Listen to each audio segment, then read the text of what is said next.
Hey everyone, it's Michael and Ruben! Bullion Now, bullionnow.com.au, bringing you all the good goss and all the good stuff from all over the world. But this one, I can't tell you how excited and relieved I am with this next unboxing. This is a pretty exciting unboxing because we're looking at something that is normally, I don't want to say boring, but I'm going to say a staple. You know, it's something that Absolutely. hasn't changed for a while, although it kind of has. We'll go through that in a little bit. But we are looking at the Perth Mint Kilo, and normally they come in a box like that and have been coming like that for the last couple of years.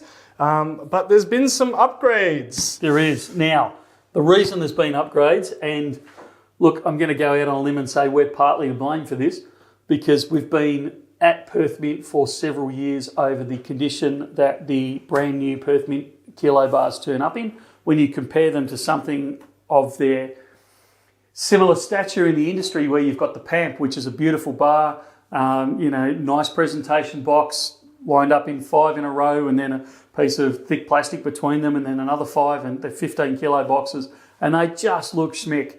And then you had the Perth Mint, which is meant to be equal, and it comes in this, I'm going out on a limb here, it comes in this ratty box, to a degree. It comes in this cardboard box, and they sit in there and they rub up against each other as they come across over from the Nullarbor, and they have dings on them and scratches, and I mean, you guys have seen them, you know what they're like.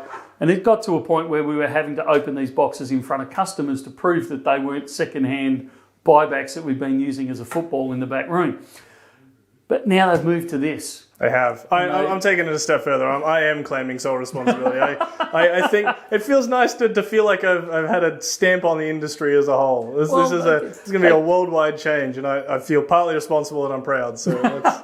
Well, they asked us for our feedback on them and our input into it, and I mean, Ruben had a big part of it as well. So I absolutely think it's not unwarranted to say, we did it. Yeah.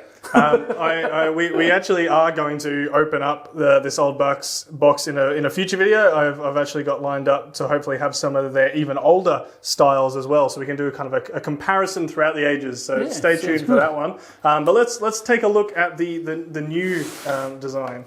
So, for a start, it comes in this PAMP-esque box. Yes. Now, they only have 10 kilos in a box, and what I love about it... As opposed to the 15? Yeah, opposed to the 15. And 10 kilos is good because, trust me, when you're chucking them around all day, that extra 5 kilos really starts to wear on you after a while. I was going to say, their previous ones were also 10 kilos, and that, as you said, that did make them a little nicer to handle, so definitely not a complaint.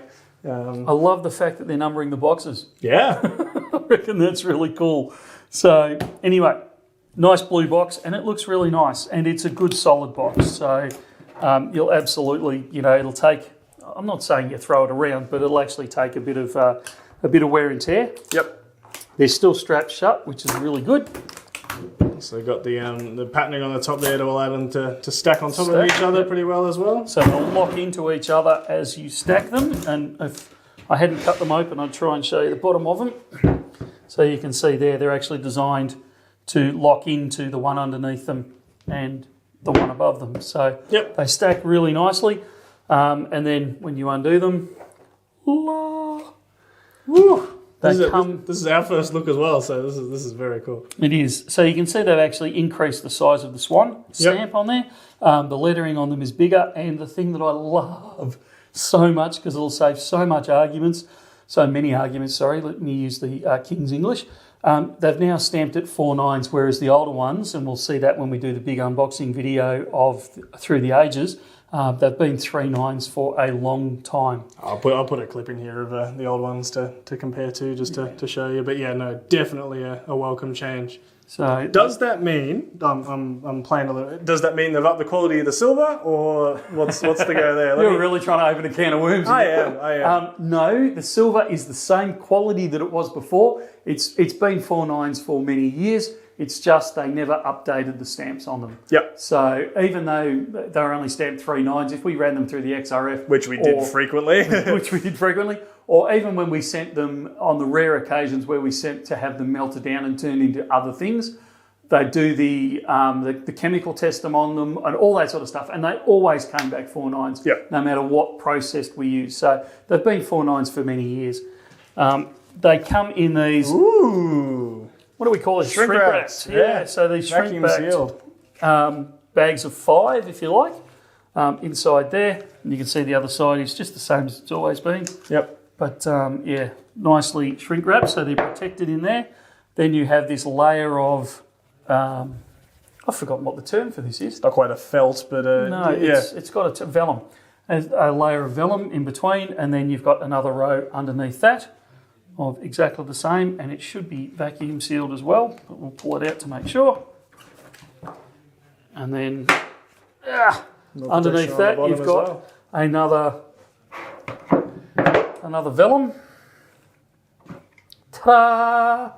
Exciting. Possibly the only thing they missed out on, and I know why they've done it, because of it's cheaper to produce if you don't number the bars and put a C of A in like PAMP do, but they've just produced them as this without that. And I actually think that's a good thing. yeah, I'm on the fence with this one. I can see, I'm glad they didn't go PAMP full, because then it's just a copy. This way, I think they've gone more practical. These are an investment grade product. Who cares about the piece of paper with them? Yep. At the end of the day, these are investment grade. They're produced by one of the world-class mints around the world. They don't need the piece of paper to go with them. And I know, I encourage the comments below of people saying, look, I like the numbers and the piece of paper because of these reasons. I don't like them because of these reasons. I think that's a healthy conversation to have. But I don't think they needed to go that full on, really, even though I would have liked it in some ways. Yep. No, that's it. I think at the end of the day, you're buying the silver for the silver, particularly when you're buying bars like this. And so I think a lot of people who do kind of stack exclusively those bars with certs and things like that kind of lose a little bit of the focus behind it. Are you worried about the piece of paper it comes with, or the actual metal itself? And particularly, I see a lot of people use the argument of it being kind of a kind of proof that it's not counterfeit or something like that. And it's like, if you're going to the effort of faking a silver bar, the piece of paper that comes with is the easiest part, I would say. You got a scanner at home? You got a scanner and some Photoshop, and you could probably do something up pretty good. Not that we're telling you how to do it. But fooling something like an XRF or some other testing methods is definitely the harder thing, and kind of the actual litmus test of a real or a fake bar. So yeah, that's exactly right. So look, that is the new Perth Mint release. Hats off to Perth Mint. They've done a good job.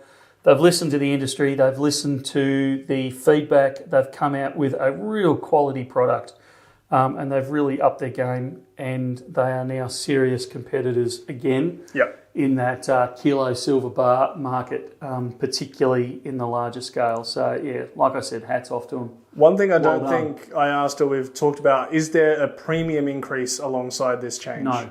That's because I think that's a key thing, because it's all well and good to say we've improved them, but if you're doubling the price on them or something, it's like, well, yeah, sure, you've improved it, but what cost? At what cost? Yeah. Whereas that's it, to make some of these changes and still keep it as just their standard 1 kilo, bullion investment grade bar. I think, as you said, hats off to them. I think it's a very welcome change. So yeah, we have them in stock. We have them in stock. We have heaps in stock. All right. Every time you say that, every time. We have heaps in stock today. Moving forward, this is the brand new Perth Mint Kilo, and will become the standard Perth Mint Kilo. So the question is, Ruben. Yes. Are these now worth more because they're the vintage bar? Should we be putting an extra $10 I a don't bar? know. So don't worry about the increase in premium on these. Maybe we should bump these up an extra $10. As someone who has, as we said earlier, kind of been sitting there sighing about these old bars for a while, I am totally content just to get rid of them. Unbelievable! Such disrespect from a young whippersnapper. I think, look, if you start talking about some of those old sizes and things like that, like the 10 ounce or the 20 ounce, sure, I think those absolutely have a place. But no, let's get these ratty old ones out of here. There's nothing. They are, look. Besides my insults, they are still a kilo of silver, and there's nothing wrong with them from that point of view. But I mean, look at them. So no, very excited to have these through. All right, that's the new Perth Mint Kilo bar. Well done, Perth Mint. You've excelled yourself.